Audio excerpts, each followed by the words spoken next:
The cocky recruits laughed when she stood up from her desk. "You sure you want to do this, ma'am?" They smirked. She was just the quiet recruiter in the corner office, nothing special about her, until she stepped onto that obstacle course and they realized why drill sergeants across 3 bases still whispered the name Iron Eagle. Sergeant First Class. Maria Santos's days always followed the same routine. Arrive at the office at 0600, make coffee, spend the day talking to young people about military service, trying to convince them that the Army could give their lives direction and purpose. At 42, she'd been working at the small-town recruiting station in Millfield, Texas for 3 years.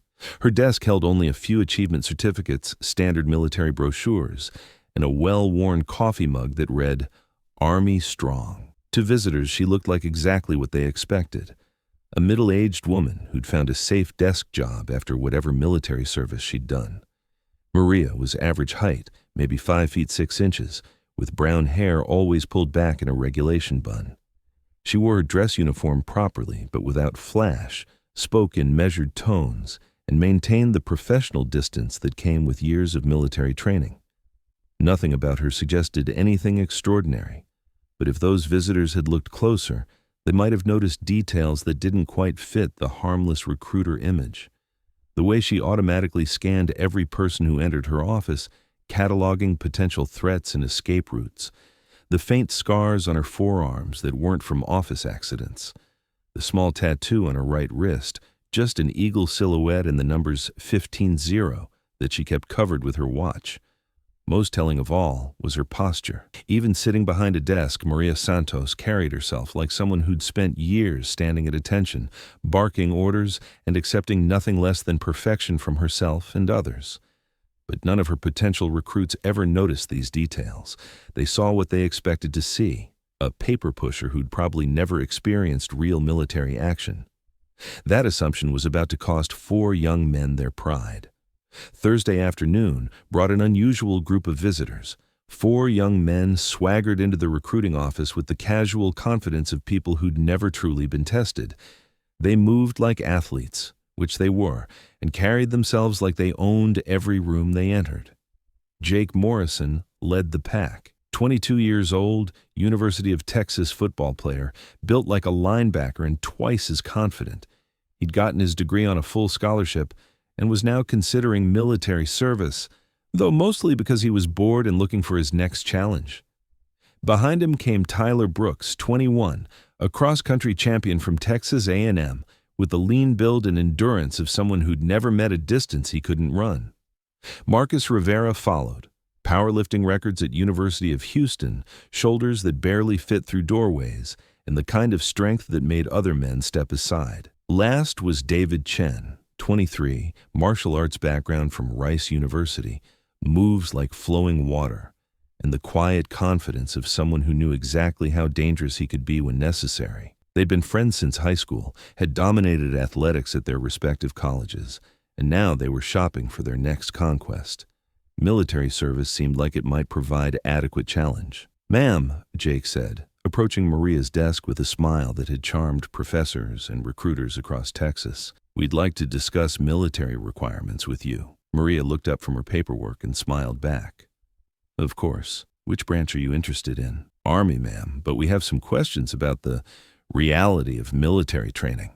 Jake's tone carried just enough skepticism to be insulting while maintaining plausible deniability. "What kind of questions?" Tyler stepped forward. "Ma'am, no disrespect intended, but you look more like, well, like someone who works in an office. We're trying to understand what actual military training involves. Physical training, combat experience." Maria's smile didn't waver. "I've completed SEER training, combat readiness certification, advanced physical fitness programs. What specifically would you like to know?" Marcus barely suppressed a laugh. "Ma'am, respectfully, we're all college champions, Division I athletics. We want to understand if military training can actually challenge people who are already in peak physical condition." "I see." Maria leaned back in her chair. "And you're concerned that the military might not be demanding enough?" "Something like that," David said quietly. "We've heard stories about drill sergeants and tough training, but looking around, He gestured vaguely at the office environment. It's hard to picture what that actually looks like. The subtext was clear. How could this middle-aged desk worker possibly understand what real physical training involved? Maria studied their faces for a moment. Young, strong, successful, and absolutely convinced of their own superiority. She'd seen thousands like them over the years. Most needed their confidence adjusted before they could become effective soldiers. "Gentlemen," she said, standing up slowly, "are you familiar with the base obstacle course?" Jake's eyebrows rose. "Ma'am?" "Standard military obstacle course, located behind this facility. If you're genuinely curious about military physical standards, I could show you what they look like." The four exchanged glances. Was this woman seriously challenging them? "Ma'am," Tyler said, his smile becoming condescending, "are you sure about that? I mean, obstacle courses can be pretty challenging." "I'm sure," Maria replied calmly. 1,600 hours, if you're interested." Marcus stepped forward. "Ma'am, what exactly are you proposing?" "Simple demonstration. You run the course, I run the course. Fastest time wins." "And if we win," Jake asked, "I'll provide you with detailed information about the most challenging aspects of military training, plus letters of recommendation for any program you choose." "And if you win?" Maria's expression shifted slightly, just enough for them to notice that something had changed. "If I win, you'll learn what military respect actually means." Tyler laughed outright. "Deal, ma'am." They had no idea what they'd just agreed to. Word spread quickly through Millfield. By evening, the story of the recruiting office desk lady challenging 4 college athletes to an obstacle course had reached half the town. Some people thought it was a joke. Others came to watch what they assumed would be a gentle lesson in humility for the overconfident young men. The base obstacle course was a standard Army training facility. Wall climb, rope traverse, tire run, monkey bars, low crawl, cargo net, balance beam, and final sprint. Total distance, 400 meters, 12 distinct obstacles designed to test strength, agility, endurance, and mental toughness. Jake and his friends arrived in expensive athletic wear. Moisture-wicking shirts, compression shorts, top-of-the-line running shoes. Their confidence hadn't diminished since the afternoon. If anything, seeing the actual course had boosted it. This looked like something they could dominate. Maria appeared in standard Army PT uniform, gray t-shirt, black shorts, combat boots that had seen better days. She looked exactly as unremarkable as she had behind her desk. "Ground rules?" Jake asked. "Complete the course as fast as possible," Maria replied. "Miss an obstacle? You're disqualified. Everyone clear?" They nodded. "Who wants to go first?" Jake stepped forward. "I'll set the pace."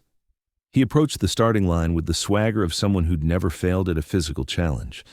The small crowd that had gathered to watch fell silent. "Ready?" Maria called. "Ready? Go." Jake attacked the course with the kind of raw athleticism that had made him a star football player. He powered over the wall climb, muscled through the rope traverse, and hammered through the tire run with authority. His technique wasn't perfect, but his strength and conditioning carried him through. The monkey bars gave him some trouble.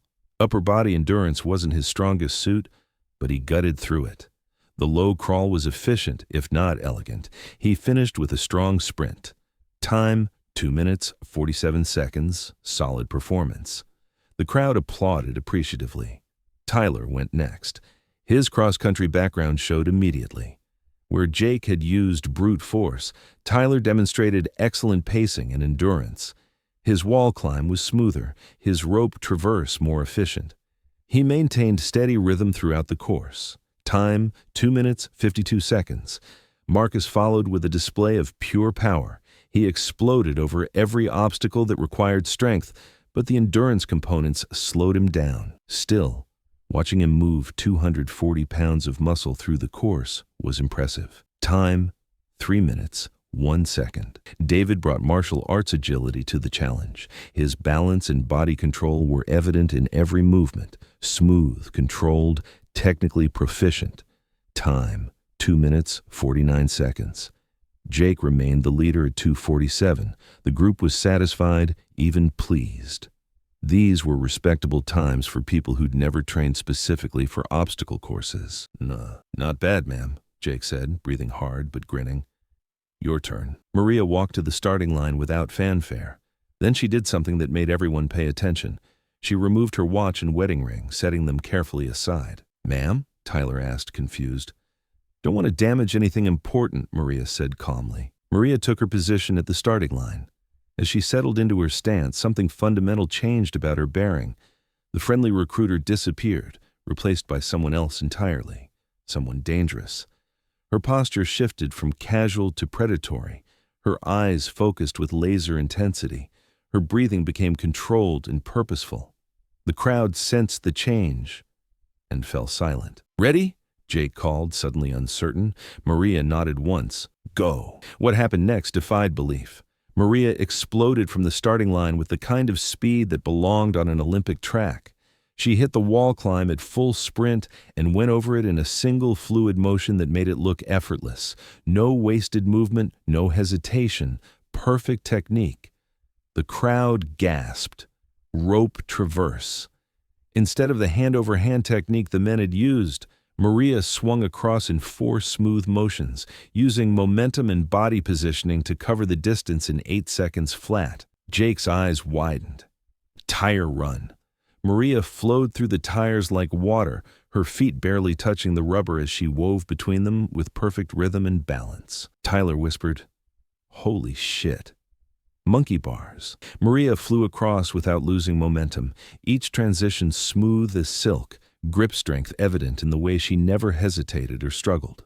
Marcus just stared. Low crawl. Maria dropped into a perfect combat crawl, elbows and knees driving her forward with mechanical precision. Mud covered her uniform but didn't slow her down. Cargo net. Up and over like she was weightless, balance beam, across at full speed without a wobble. Final sprint. Maria shifted into a higher gear that nobody had expected, her running form textbook perfect, speed that belonged in collegiate competition. She crossed the finish line and immediately transitioned to a cool-down walk, breathing normally, barely sweating. Time, 1 minute, 58 seconds. The silence stretched for nearly 10 seconds before someone in the crowd started clapping. Others joined in, building to genuine applause. Jake stared at the stopwatch in disbelief. That's not possible. Maria picked up her watch and ring, putting them back on with steady hands. "Actually, that's slow for me. Personal record is 1 minute 43 seconds. Tyler found his voice. "Ma'am, how?" "Practice," Maria said simply. "Ma'am," Marcus said, his voice shaking slightly. "You're not just a recruiter, are you?" Maria looked at him with eyes that had seen things these young men couldn't imagine. "No, son, I'm not." "Ma'am," Jake said, still processing what he'd witnessed. "Who are you?" Maria considered the question. These young men had been humbled enough for one day, but they deserved to understand what they'd just experienced. Sergeant First Class Maria Santos, 15 years active duty, former drill sergeant at Fort Benning, Fort Jackson, and Fort Leonard Wood. "Drill sergeant?" David's voice was barely a whisper. "Head drill sergeant, responsible for training over 3,000 recruits during my career. Holder of the Fort Benning obstacle course record for 15 consecutive years." Maria paused, studying their shocked faces. "They called me Iron Eagle." David's eyes went wide. "Iron Eagle. Ma'am, that's a legend. Drill sergeants talk about Iron Eagle like she was... Like what? Like she was the toughest trainer who ever lived. Stories about impossible standards, recruits who couldn't handle the training, records that could never be broken."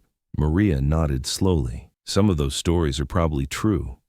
Jake stepped forward. "Ma'am, why didn't you tell us who you were? Would you have believed me? 4 young athletes walk into a recruiting office, see a middle-aged woman behind a desk, and assume what?" Marcus looked ashamed. "We assumed you were just office personnel." "Exactly. People see what they expect to see. You expected to see someone who couldn't challenge you physically, so that's what you saw." Tyler asked the question they were all thinking. "Ma'am, if you were a legendary drill sergeant, why are you working in recruiting?"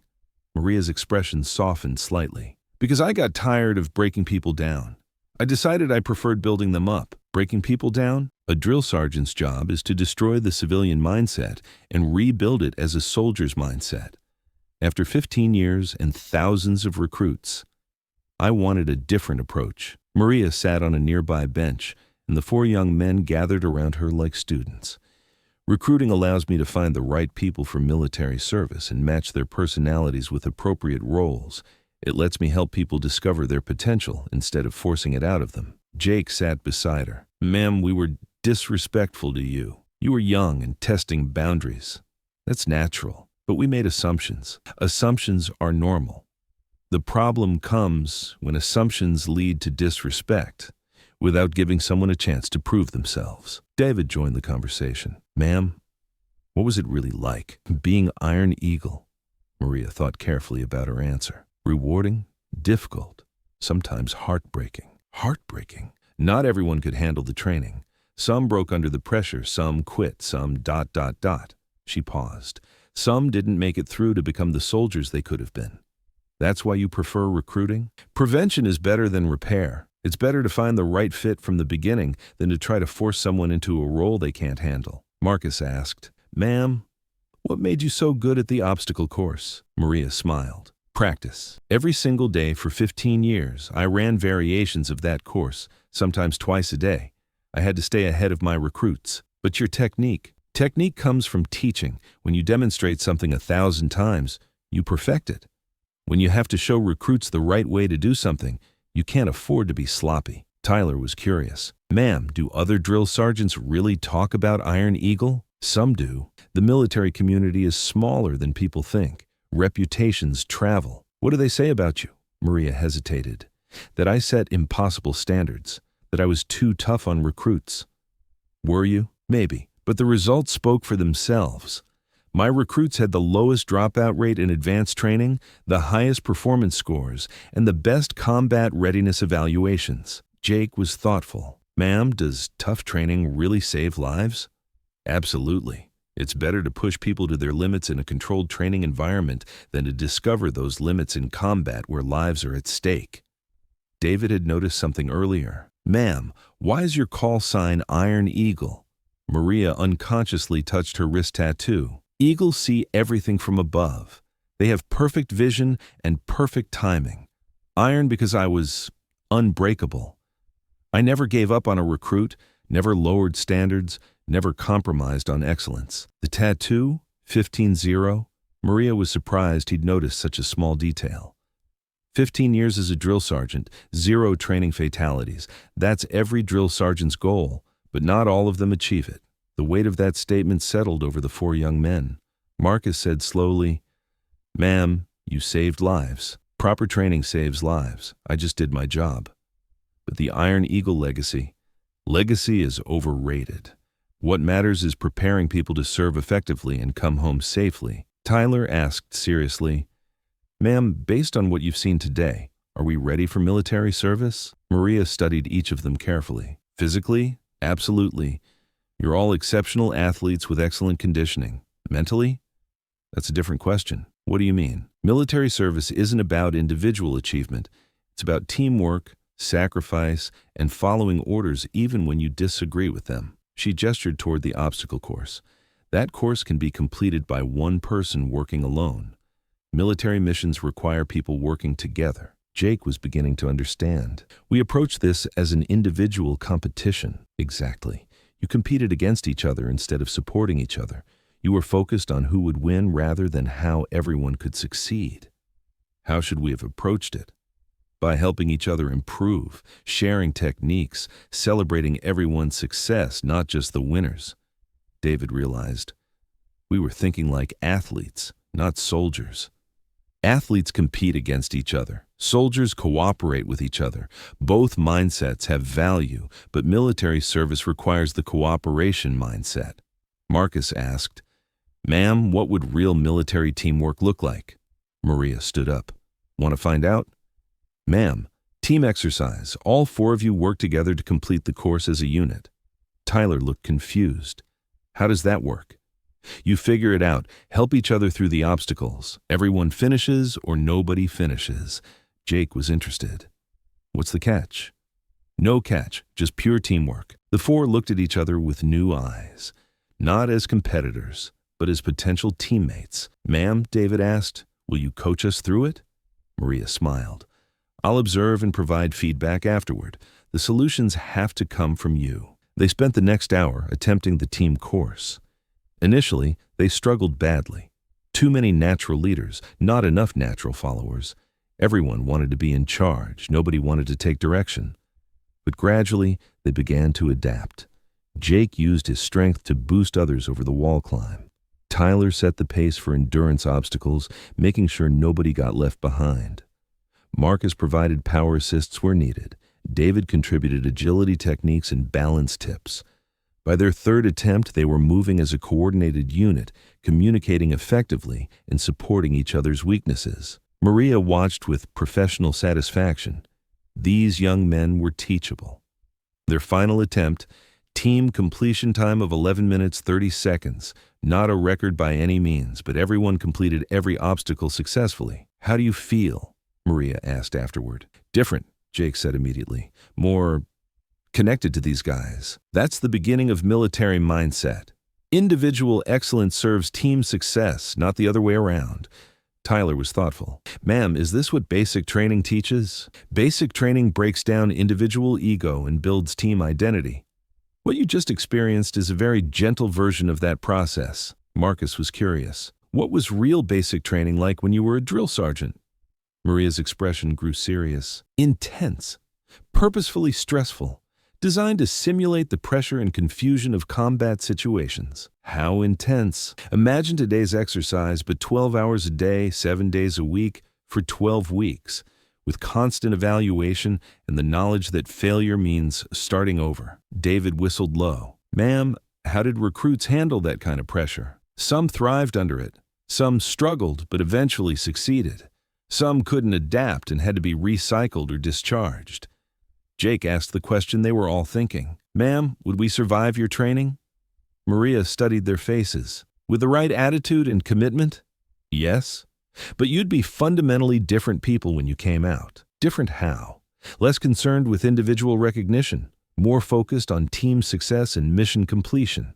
Understanding that personal comfort is less important than doing your job properly." As the sun began to set, the group prepared to leave the base, but something fundamental had changed in the dynamic between them and Maria. "Ma'am," Jake said, "we owe you a sincere apology." "Already accepted." "No, ma'am, we were wrong about everything. Your capabilities, your experience, your knowledge, your value." Maria nodded. "Apology appreciated."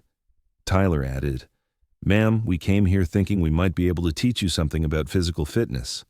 And instead, we learned about real strength, mental toughness, leadership, what service actually means." Marcus was serious now. "Ma'am, if we decide to enlist, would you recommend us?" "That depends. Are you ready for the commitment that military service requires?" David asked. "What commitment exactly?" "Putting the mission before your personal desires. Following orders even when you're uncomfortable with them. Protecting others even when it puts you at personal risk." She paused to let that sink in. "Are you ready for that level of responsibility?" Jake nodded slowly. "I think so. After today, my perspective has changed completely. That's the first step toward real readiness." Tyler was curious. "Ma'am, what's the second step?" "Understanding that military service is a calling, not just a job.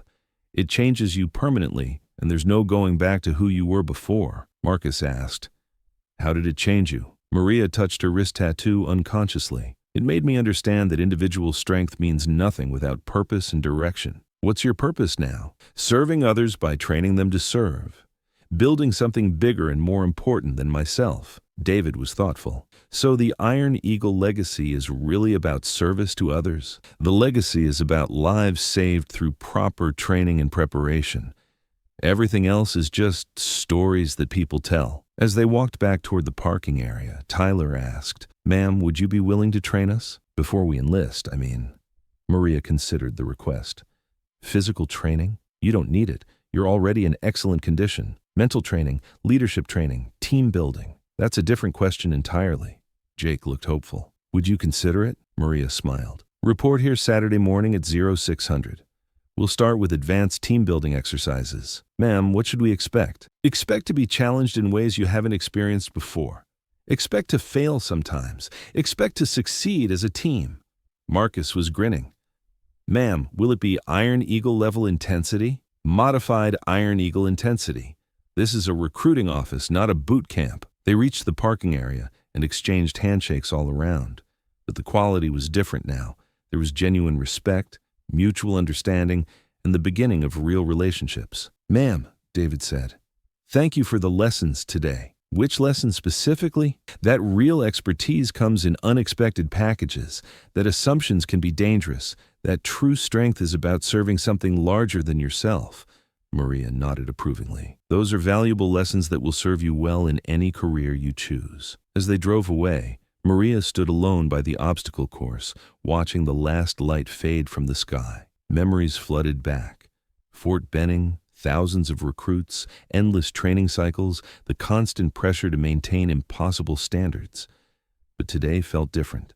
Today had been about building people up instead of breaking them down, about teaching instead of demanding, about inspiring instead of intimidating. Maybe recruiting was exactly where Iron Eagle belonged after all. 3 months later, all 4 young men successfully completed Army basic training with distinction. Each sent letters to Maria thanking her for the preparation. The most meaningful feedback came from their drill sergeant at Fort Benning. These recruits arrived different, ready, respectful, understood military mindset. Best prepared group I've seen in years. Maria kept that letter on her desk. Word spread throughout Millfield. People started coming specifically to see her. Veterans, military families, community members seeking guidance. 6 months later, Colonel Henderson visited. "Santos, your numbers are exceptional. How do you produce such well-prepared recruits?" Maria gestured toward the obstacle course. "I show them what real military excellence looks like, by beating them in challenges, by demonstrating that assumptions can be dangerous, that expertise comes from experience." Colonel Henderson smiled. Iron Eagle methods applied to recruiting. Modified methods, building people up rather than breaking them down. As he left, Maria prepared for her next appointment, another group of athletes who thought they understood fitness. She smiled, touching her Iron Eagle tattoo. Some lessons never got old. That evening, Maria stood by the obstacle course, watching the sunset. 15 years as drill sergeant, 3 years recruiting. Tomorrow would bring new challenges, new lessons to teach. The Iron Eagle was ready. Have you ever judged someone based on appearance? Maybe that ordinary person has experiences that would shock you. Iron Eagle's story reminds us that expertise comes in unexpected packages. Tell us in the comments, have you ever misjudged someone? What did that teach you? Subscribe to Hidden Heroes Stories. We tell the stories of invisible heroes among us.